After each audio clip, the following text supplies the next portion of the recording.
Welcome back to the COS Business Podcast. My name is Andrew Hasley, and I am the host of the show. Today we have on Kent Felice with SmartBiz Solutions. That's right. Nice. Yep, So would you tell us a little bit about your business and what you do? Sure, absolutely. So I kind of started SmartBiz Solutions really because I had about 30 years of professional experience working with small business owners all over the country. And I kind of, on a napkin a couple months ago, actually almost a year ago, I kind of did some quick math on how many companies have I talked to in 30 years. Okay. And it came up to be about 8,000 to 10,000 companies. Holy over 30 cow, years. yeah. Maybe 200, 300 companies a year. For sure. Talking, not right. And I started to do the math, and I'm like, wow, that's a lot of companies. And it gave me a perspective, Andrew, on how businesses are growing, not growing, For sure. operationally, marketing, all of that. So I knew that's a skill set that a small business owner could use. For sure. So I have a couple of businesses that I work through, and I wanted to just offer those through SmartBiz Solutions. Okay. So that's how it kind of grew, and so That's awesome, man. I went full time about a year and a half ago. Okay. With it, so it's kind of a consulting, coaching kind of a scenario, right? With some overlaid products, resources, strategies to help a small business owner.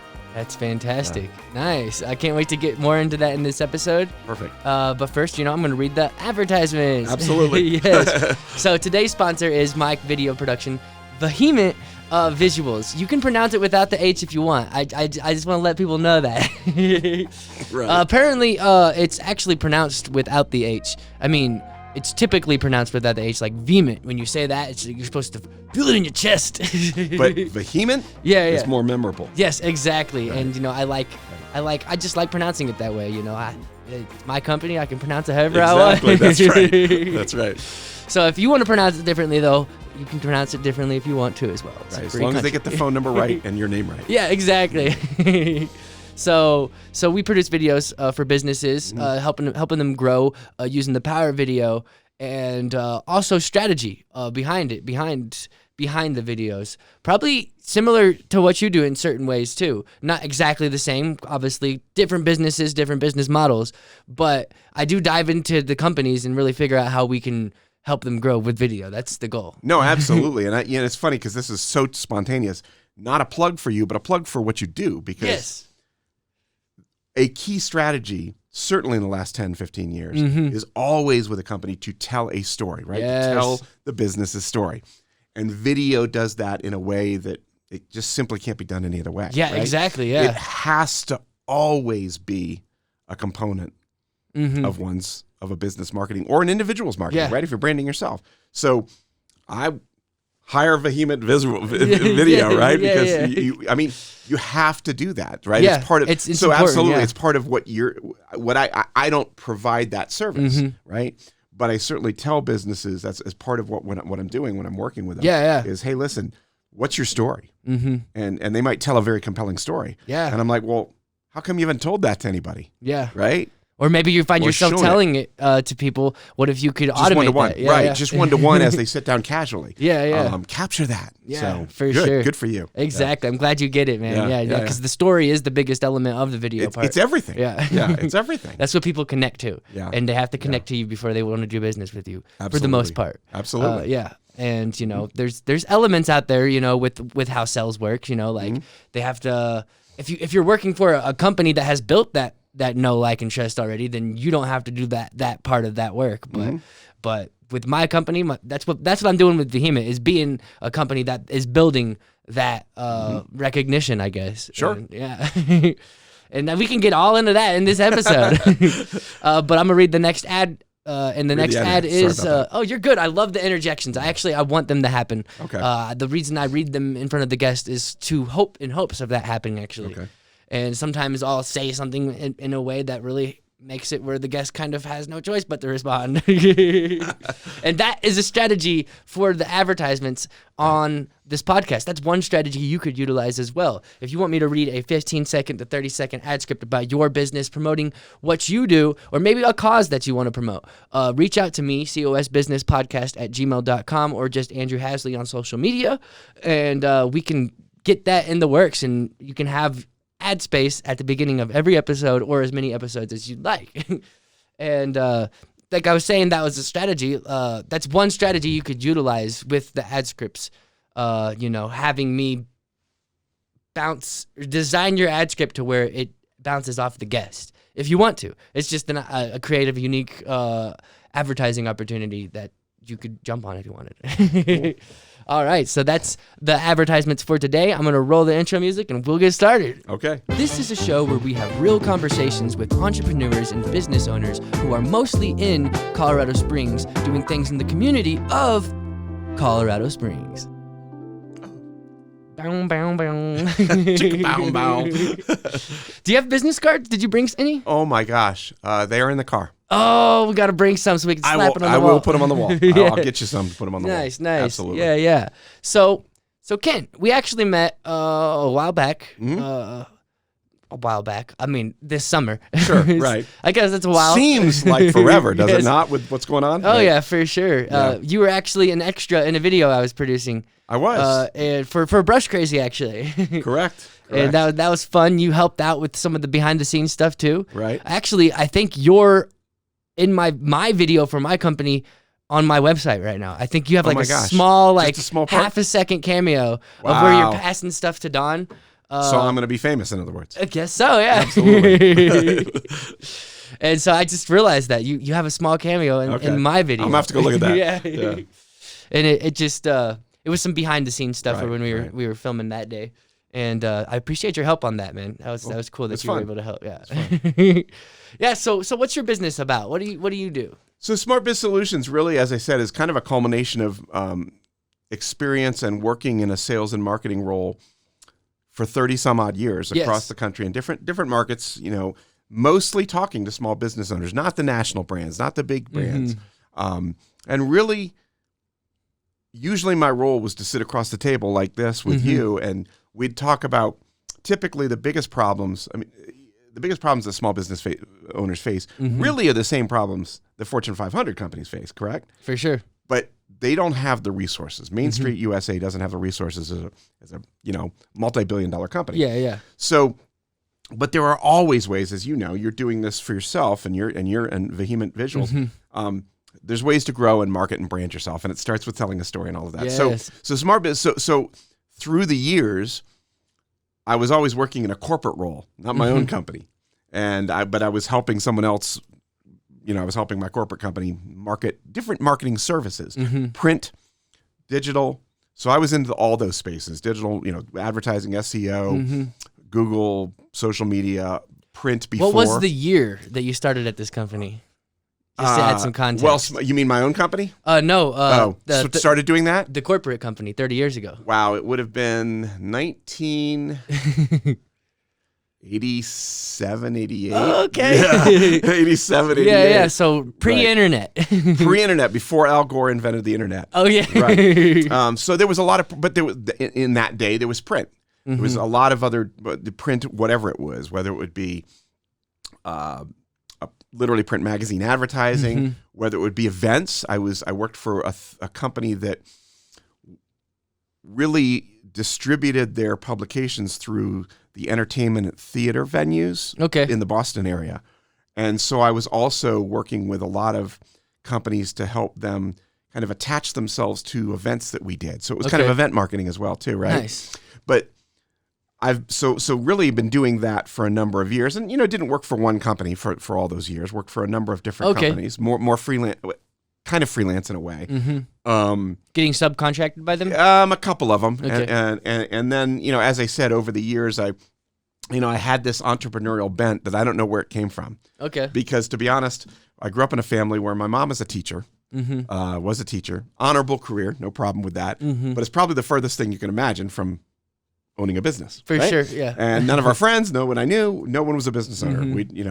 And I always had that though. And so back about, so really over the 10, 15 years, I always had kind of in the back of my mind, right? I'm doing this, I've got some skill, I'm building some skill sets, I'm getting a perspective. So it was interesting, while I was not a business owner, all day long, 5 days a week, year after year basically getting trained. I was getting trained. I was and in real talking with real business owners, right? And hearing their struggles and And there's struggles often, and I'm not the IT guy or the finance guy, right? I'm not helping them there operationally necessarily, but it was more about some HR stuff and people, also about people management and training their sales team and building a sales team and how to market themselves. And so fast forwards, I had some life changes that happened in 2017, 2018.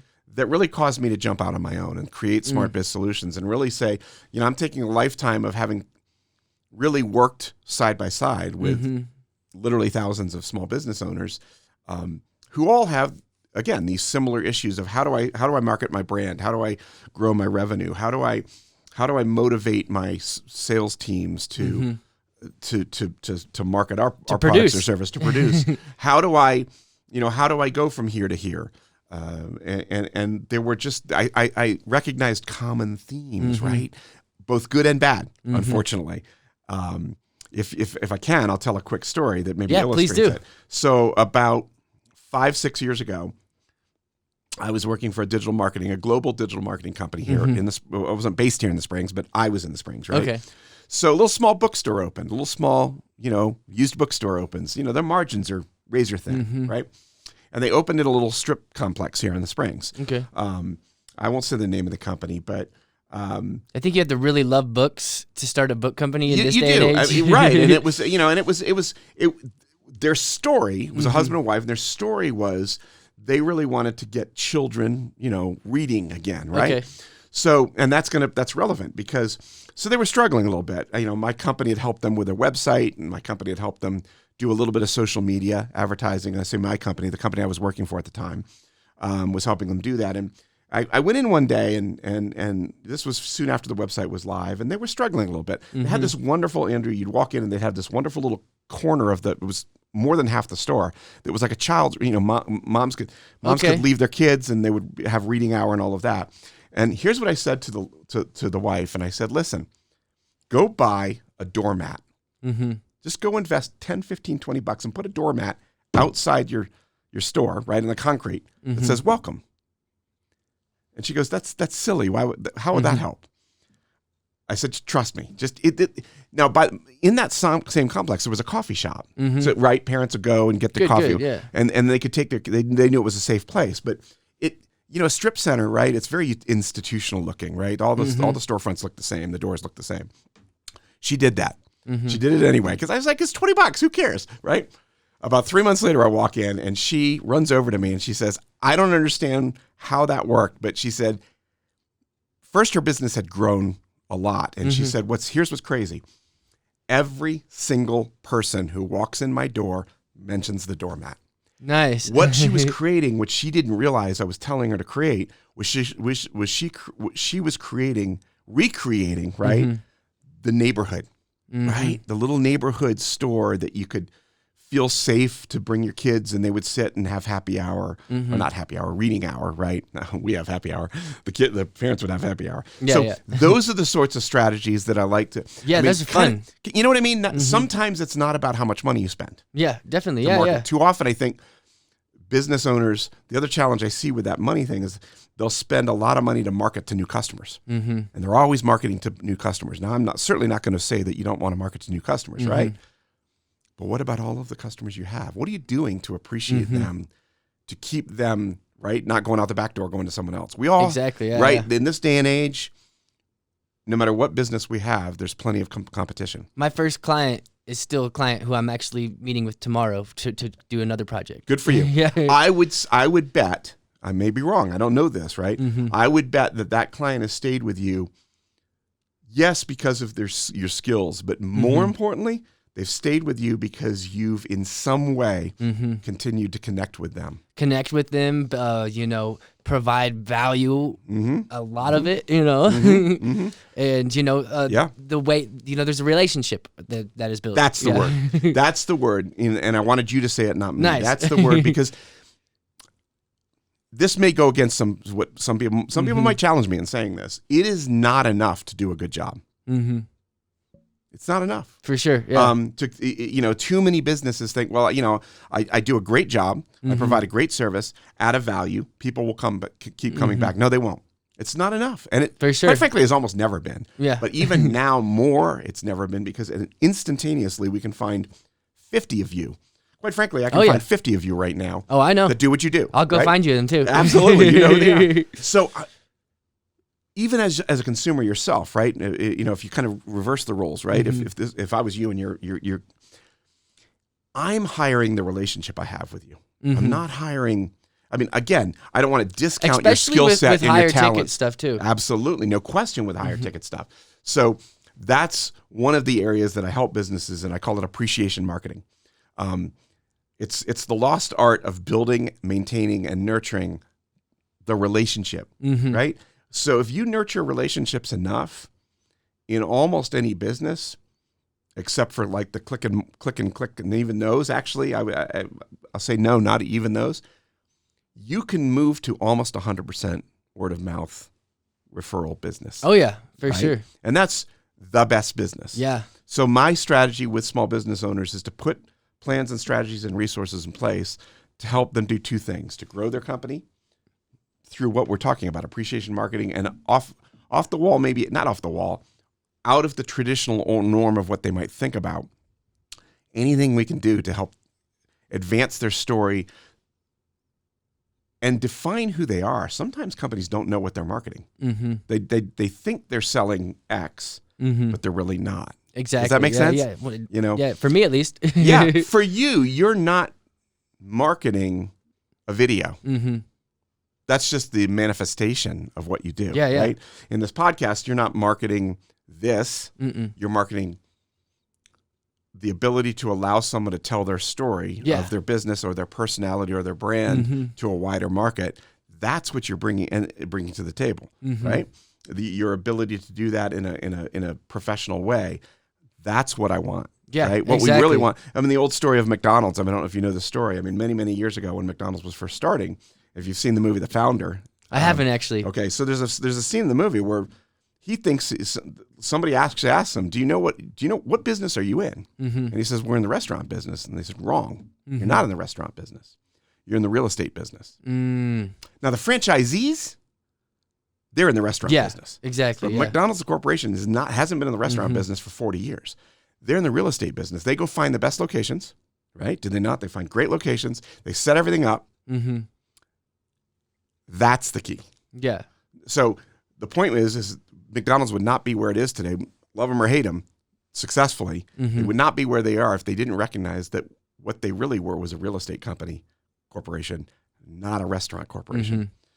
They had a system they built. The franchisees are the ones that are doing the restaurant business. Yeah. So that's really what I try to do, is have these kinds of conversations with business owners. Typically, one of the questions I'll ask is, Andrew, when you lie in bed at night, and, you're running your business, you're an entrepreneur. You are. Take a moment to think about, what are three things that keep you up? If you're thinking about your business, what are three things that keep you up awake at night? Keep you in a good way or a bad way? In a bad way. Okay. The challenges, I should say, not a bad way, but challenges, right? Yeah. What are some challenges that you're just struggling with? One of those challenges is almost always growing my business or my revenue, right? But another one would be, I'll give you mine. Hiring. I'm scared to hire. Okay. Sure. So what's the fear? Where does the fear come from? Well, really, I just need to do it. It's overwhelming. The fear is overwhelming, and finding right people that do work and dedicating the time to it, because absolutely it costs time up front to do it, but it saves you time down the line. No question. Yeah, but you're exactly right that there's a process to do that, and it can be intimidating because you're like, I don't even know the questions. Because I've never done it before. Sure, right. Most small business owners, right? I don't know the questions to ask. What can I? So that plays really well. I don't know. We're on the same wavelength. That plays really well into other area. Remember, so I said I two broad areas that I focus on with businesses. The grow side, but also then what we call the protection side. And the protection side, I'm not an insurance salesman. Yeah. Some people are, he's insurance. No. The protection side, though, is, so I'll ask this rhetorical question. What if, as your small business here, right, you're not the Fortune 500, multi-million-dollar, brand name that's out there right now, right? You may be getting there. Yeah. But you're not there yet. And so you're telling me, I know I need to hire, but I kind of don't even know how to do it. I don't know the rules behind it. I don't know. What if you could, for less than a cost of a mid-sized Starbucks coffee, not even their Venti or whatever their Trente, Venti, whatever their biggest one. I don't remember what it is. But the mid-sized coffee a day, what if you could have unlimited access to business consultants and law firms that could answer all of those questions, point you to all of the right resources, dot your I's, cross your T's, have the right documents in place, everything set up for you, that you would give you that that's confidence. just another element. I wasn't even thinking about all the documents that I needed. Sure. HR handbooks, all of that. Yeah. So what if you had that resource at your beck and call by just tapping a button on an app on a phone, and instantly you're connected to a business consultant on finance, a business consultant on HR, a business consultant for IT, a business consultant for sales and marketing to help you build a sales and marketing plan, a law firm that can handle any legal issue you might have, right? Look at contracts for you, help you build contracts for you. That's the other area that I work in with SmartBiz Solutions, right? Okay. So do you see where what I'm talking about is so what I try to provide, I should say, I'm sorry, is what I call, just kind of old school because people have heard of it, Fortune 500 concierge top level quality legal and business consulting advice to the small business, mom and pop, Main Street business. Does that make sense? Yeah. So those are kind of the areas that I work in. So it's great that you brought that up because, I mean, if you had those resources, your path to getting to employees would not only be, you'd avoid a lot of minefields, right, potentially, right? Secondarily, it's not the biggest challenge once you get over the hurdle of doing it is hiring the right people. Yeah. Right. That's exactly. Which is people are afraid of too. It's like, I don't know, how do I get the right person? How do I kind of look for the right person? Where do I find them? So all those questions could be answered for you with people who have done that multiple times successfully. Okay. Right? Yeah. Wouldn't that be great if it would be kind of like having your big brother who's run a successful hiring staffing company for 25 years and you just, hey bro, man, help me do this, right? For sure, yeah, right? Yeah. And he comes right alongside you and helps you do that. Then you're more likely to succeed. Does that make sense? Those are the kind of through some resources and companies that I market through are what I can provide the Main Street. So that's what I want to focus on. I don't want to focus on the, once a company gets very, very large, what they do, they hire that talent in-house, right? If you've ever worked in corporate, I have worked in corporate settings. They have an HR staff. Yeah. They have a sales and marketing team. I was often part of that or led a few people. They have an IT team, right? A media team. They have an agency that they've hired, right? They either vendor it maybe. Yeah. Typically that happens a lot too. Typically that'll happen a lot. But it's right. But it's a partnership almost to the point that, So, but again, you and I and Main Street USA often doesn't have the financial resources or even the people resources, right, to get to that level with that kind of we can't make that investment, all right? But we can make an investment of a couple of bucks a day, typically, if that return on that investment is to literally take my vehement visuals, vehement visuals, and literally give them Fortune 500 concierge level custom advice, consultation, help to keep you to make you ask the right questions, to help you use appreciation marketing strategies to keep the clients you have because of the relationships you're building, right? That's what I do. Nice. So how do you go about doing that? Through a number of different avenues. So I work through a couple of different companies. So on the appreciation marketing side, a company that I've used for a number of years is Send Out Cards. Some people may have heard of it. Some people don't heard of it. Really, it's a tool, right?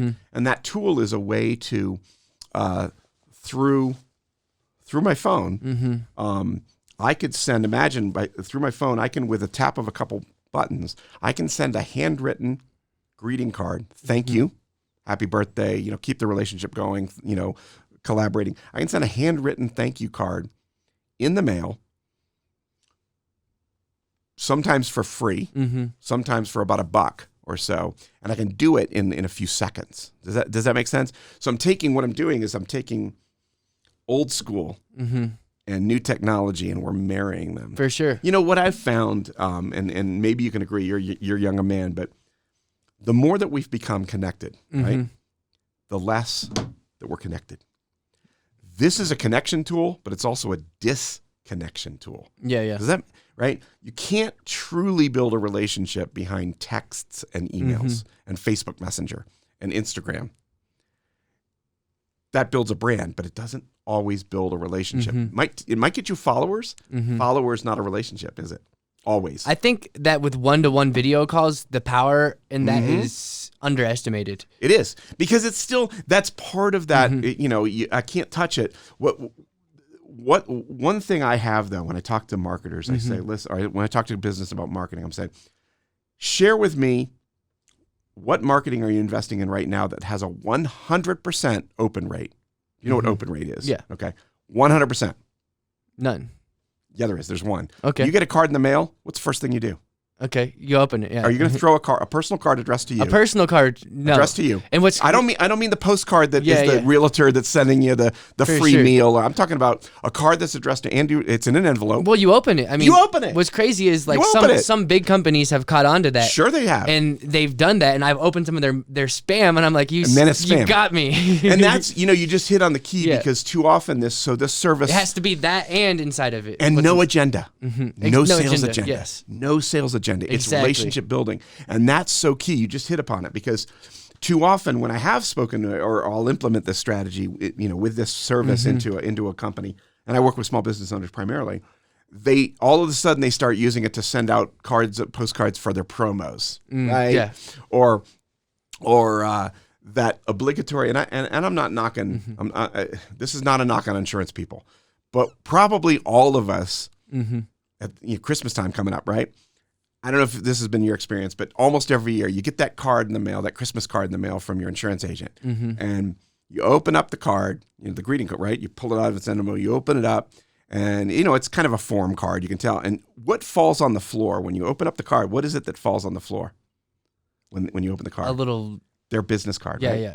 Right? You've seen that. So is that card a genuine, authentic relationship building, or is it simply a delivery mechanism for their business card? Whose agenda is that card focused on? Our bullshit radars are really high. Exactly, and we sense those things, even if we don't know why we're sensing it. We sense it. The agenda has to be on. If you're the agenda has to be on building a relationship. Yeah, for sure. So you're absolutely right. So what has a 100% open rate is a heartfelt, personal, handwritten note that says, Andrew, I appreciate your business. It's been wonderful working with you. Hope things are going good. And I'm glad you brought that up, because I was just thinking how put this back. in our world of everything, advertisements, promotions have all been digitalized, and they're all digitized. They've transferred from mail to digital, and it's a good move. And I was just absolutely, I don't discount that, by the way, the for digital sure. side. And I was just thinking, how there could be a lot of potential back into things shift back into print. Yeah. Because yes, you can get really effective and highly targeted and really cost effective with promos on Facebook, social media, and all that stuff. Yes, they're very smart to use in a lot of scenarios. That's a component that's out there. But that's not relationship appreciation marketing. For sure. Right? I'm talking about a sliver of, I'm talking about a certain part of marketing that has been woefully underused to the point that is almost ignored by most businesses. In businesses, marketers, they ruin things, is what I'm. They do. So people are going to catch on to this, and right? It's not going to last forever, Yeah, So yeah. It's not going to last forever only if a lot of marketers catch on to it. Sure. And then our bullshit radars get attuned to that. Right, but I can tell you too that sometimes, more often than not, now as many as when I'm working with a client on. Or a small business owner on this particular strategy, and we're implementing this send out card service, and again, the company's just a service that's out there that I love it because it's quick, fast, simple, efficient. I think in 2020 it's a good move right now. Absolutely, and it's different. It's different, and I'll tell you again, calling on my 30 years of marketing kind of experience. So sometimes you'll have, and again, no knock on this, but sometimes people will come at a consulting type scenario or something because they've gone through some training right? There's nothing wrong with that. John Maxwell, they've read some books, gone through some training. All that's great. I'm not discounting that at all. So hear me when I say that. But they don't necessarily have in the trenches experience. Does that make sense? So in sitting down and really being a sales marketer. Button, sorry. Okay. It shuts off at 30 minutes. Oh gosh, wow. So too often, so the experiential knowledge, I guess, is what I'm bringing to the table too. So I always coach businesses. If when we implement this, we're implementing it with no sales agenda ever. You send birthday cards, you send holiday cards, you send welcome, you send thank yous. You never, ever, ever, ever have an agenda. I like that you put ever into it. Yeah. What? Not even on the 20th one? Correct. Okay. Oh, look, if you want to do some soft sell, I mean, make it 90-10, 90% 10, nice. Right? And I'll tell you how I implement the marketing side of it. Brand the back of the card. So you have the ability to brand the back of the card. So it's not saying Hallmark or send out cards, right? Yeah. I mean, it's not the company, you just brand it. Simple. Yeah. Andrew Hasley, vehement visuals, maybe your tagline, and a phone number. They'll know. For sure. They don't need your stupid business card falling out of the card Yeah, to know what you I do. get it. Yeah. Right? Yeah, they get it. Yeah. So anyway, so it's a marketing strategy that we don't have time here, but I literally have stories after stories after story after story after story of clients and customers that have used this strategy with the service because I know about that. I won't go into the story, but I have one particular friend in particular who literally landed a $7 million job off of a $2 greeting card. Nice. That's awesome. Isn't that crazy? Yeah. 100% open rate. Yeah. So I'm circling back around to that 100% open rate. They have a 100% open rate. It's also, you're more reluctant to throw away a card that someone's made personally for you. Especially if I take a picture of you. Yeah. And put it in the card. Yeah, and people, you won't throw that card away. They'll file it away forever. Correct. With all their other birthday, holiday cards they've gotten, from their grandma and like all that stuff. When I was in the digital marketing company here, right before I went on my own a few years ago, I would routinely, if I sat down with you, I sold you whatever, I was the salesperson, you bought a website and some marketing, I would always send you a thank you card with a little box of brownies. Nice. Okay. You can send that with the service too. But I would always personalize the card with a picture of you. Okay. So there was an auto repair place. I'd taken a picture of the husband and wife. It was a husband and wife team that ran the auto business. And I'm not kidding you. 6 years later, that card was still sitting right on her desk. She looked at it every single day. Right? How's that for branding for me? Yeah, company, right? Exactly. And the card cost me $1.50 with the stamp, with the envelope, and all of that. And I asked her one time, I was like, "You still have that card?" She goes, "I can't throw it away. It's a picture of me and my husband. It's one of my favorite pictures." Right? So you're absolutely right. So with branding, right? And by the way, during that time, they never left our business, right? They never left our business. Going to a competitor. We weren't the cheapest, by the way. We were kind of mid-range to high-range cost-wise. And she referred me tons of business over the years. Now, it was never a quid pro quo, like, I'm going to send you a card, so you send. That's the other thing. Without expectations. Expectations. You have to send kindness and love and appreciation into the world with no expectation of return. Yeah. Because if you give to get, got to give again, to give. people feel that. They sense that. So I always say, the card with the greeting card or whatever that comes in the mail with a business card in it that is basically a vehicle for a delivery mechanism for my salesy message. What I try to do is instead, why don't you have a delivery vehicle for love? Or delivery, business love, right? Delivery vehicle for love, delivery vehicle for appreciation, delivery mechanism for caring and relationship. Just as powerful, right? Yeah. Without the business card falling out. For sure. That's an area that I focus on, obviously. Yeah. So you got SmartBiz Solutions. SmartBiz Solutions, which is more the legal and business consulting. So, well, it's two things. It's two areas. It's the protection side. So what we've been talking about a lot is the growth side, right? Which is growth is appreciation marketing, relationship marketing. Yeah. The protection side is really, and that's through a company called Legal Shield. Legal stuff. Legal Shield. Okay. It's called Legal Shield. Many people have heard of Legal Shield. Yeah. So I've used it before. there you go. So Legal Shield is the service that I kind of use, the mechanism that I use to. So within Legal Shield, we have a small business kind of program, and in that small business program, again, for a monthly membership fee. It's kind of a club membership almost, right? Now you have access as a small business owner, whether you're a solopreneur, to literally. Typically, we provide the provider firms. We have established provider firms. We don't own the law firms. We aren't lawyers at all. Some are, but I'm not a lawyer. So we have these provider firms that we've set up in every state through a contract that'll provide for our members, right? And typically, they're very large firms. So in California, in Southern California, the law firm that is a provider firm for Legal Shield. Let me take a quick guess, but I'll tell you the answer. Who their second largest client is, not their first biggest, but their second biggest client. Netflix? Their second biggest client is Walmart. Walmart, okay. Their first biggest client are all the Legal Shield members.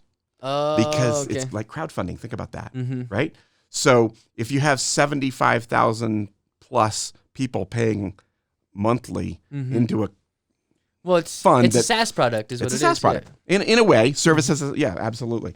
So that's on the protection side that I offer. So I'll sit down with a business owner and say, listen, what keeps you awake at night? You talked about the HR thing. So again, what if I could connect you in a way and give you resources? So as part of that business consulting, I mean, we build in a CRM, HubSpot.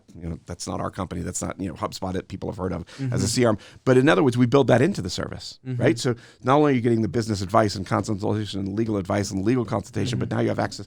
You literally get the free HubSpot platform to build and help building it, setting it up, right? So I love the fact that I offer what I'm looking for, what I was wanting to align myself with, right, are services that are disruptive, right? You probably had guests on here that have talked about disruptive companies. So you mentioned Netflix. Netflix was disruptive to the video industry, right? Well, you're too young to remember maybe, but Blockbuster. I mean, you've heard of Blockbuster, but I don't think you shopped there every Friday night, did you? I did, yeah. You did? Okay. I'm 28. Right, you're 28. Okay, there you go. Just old enough to get those last Blockbusters. Oh, but, yeah. Right? I actually, I would go there, Yeah, we'd go there on a Friday or whatever. Get games, too. Games, too, Game absolutely. Rush was a part of their business model. So what Netflix did, right, is they didn't invent the video business at all, right? No. Or the on-demand, but they actually started as a mailing service. They absolutely did. They mailed the videos too. But they disrupted the industry completely. Disruption takes something that somebody's already doing, makes it cheaper, faster, more efficient, and better, a better experience, right? And it's going to typically disruptive companies that come into industry. So Airbnb, disrupting the hotel industry. Uber and Lyft disrupting the taxi industry. They took a taxi industry that has been around and hadn't changed for 150 years, and they didn't change the fact that people needed to get rides. They made it faster, quicker, and with an app, and they all have apps. So Legal Shield has an app. Send Out Cards has an app, right? And what have we done? We're disrupting two industries. We're disrupting the legal industry.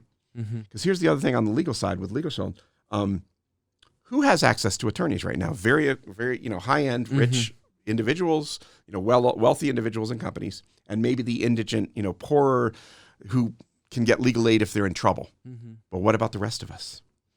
And the rest of us need questions answered too. Or wouldn't it be nice to just get a question answered, right? Or to have a contract reviewed, or if I had a dispute with someone, I'm not trying to sue people, but I'm trying to get what is my rights, and maybe if I'm trying to, maybe if I know I'm right, or if I can get a law firm or a lawyer to write a letter on my behalf to a third party in a dispute situation, that often is pretty motivating, right? And Legal Shield provides that? And Legal Shield provides all that. So again, I'm not trying to go through the services that it all provides, but essentially it's a protection, and that's why I call it protection. It's protecting you against making, if you can cut the learning curve in any business, right? As a small business owner, if you can cut that learning curve and not step on the mines that others have stepped on a million times, I can just tell you, literally, don't step there, Andrew. Yeah. Right? But you don't know, so you step there, right? Yeah. But what if you did know, right? What if sometimes I'm wild and I'll go out stepping on mimes intentionally. There you go, right? I'm going to see what happens when this blows up, right? No, but it's about making better decisions, right? It's about being nimble. In fact, every successful business owner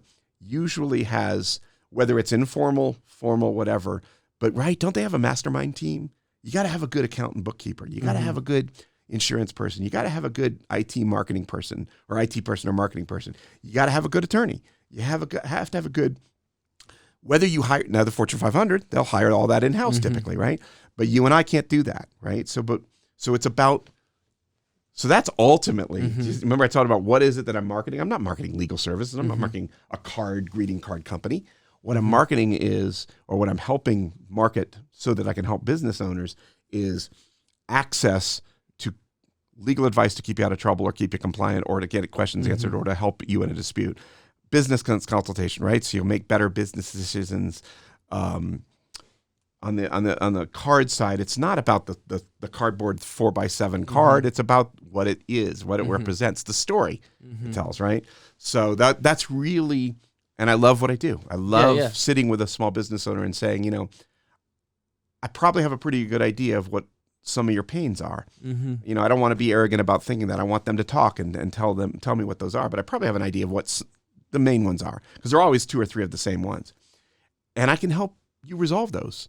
I mean, we can really put you on a path to cut that learning curve so you're not kind of running around in circles doing the same thing that everyone else has been doing, but not understanding that, you know, you could have shortcutted that and gone around For sure. here, right? Does that make sense? Your wisdom and your experience. Sure. It's partly my own experiential stuff and just what I've learned over the years and having understood and understanding the entire kind of landscape of marketing and branding and advertising and all that. Plus, you know, I went out and searched for companies that provided certain things, and I found these 2 businesses, and I'm like, these businesses are great for me to be able to bring into a company. And by the way, individuals can use them. And they're substantially, like you said, game-changing. They're both disruptive and game-changing. They're disruptive so much so that most businesses probably think, oh, that's too good to be true. I'm not going to do that. You know what? You're absolutely right. Sometimes they scratch their head, particularly on the legal shield side, like, you know, because you're talking about memberships that are in the $30 to $60 a month range. Yeah. You know, right, for a business, right? As well, to have complete access, and sometimes they scratch your head and they're thinking, they're skeptical about it. They're skeptical because they don't understand the crowdfunding part of it, right? So it's crowdfunding before the word even existed, right? And that's where it might be. So what I always say is, listen, have you ever had health insurance? Well, yeah. Okay, so how are you able to walk into the best doctor in Colorado Springs, get a procedure done, and pay a $25 copay and walk out? How are you able to do that? Oh, well, because insurance. Well, okay, what is that? It's thousands of people paying a premium. Yeah. Right? Works the same way. Similarly, it's not insurance, but right? I told you in Southern California, you have this law firm who's outside of our membership that people that they literally are the law firm for Walmart corporate. And they're in Legal Shield. But they provide the services. They have a contract to provide services to all of the Legal Shield members in California, Southern California, business or individual. Sure. So I don't know the numbers, but if there's 70, 80, 90,000 or so, it's about 35, 40,000 in Colorado members, Legal Shield members. So in California. There's a reason why it works. There's a reason why it's a business. And oh, by the way, we've been doing this since 1972. Oh, nice. Okay. So it's not a new concept. Yeah. And oh, by the way, who's the competition?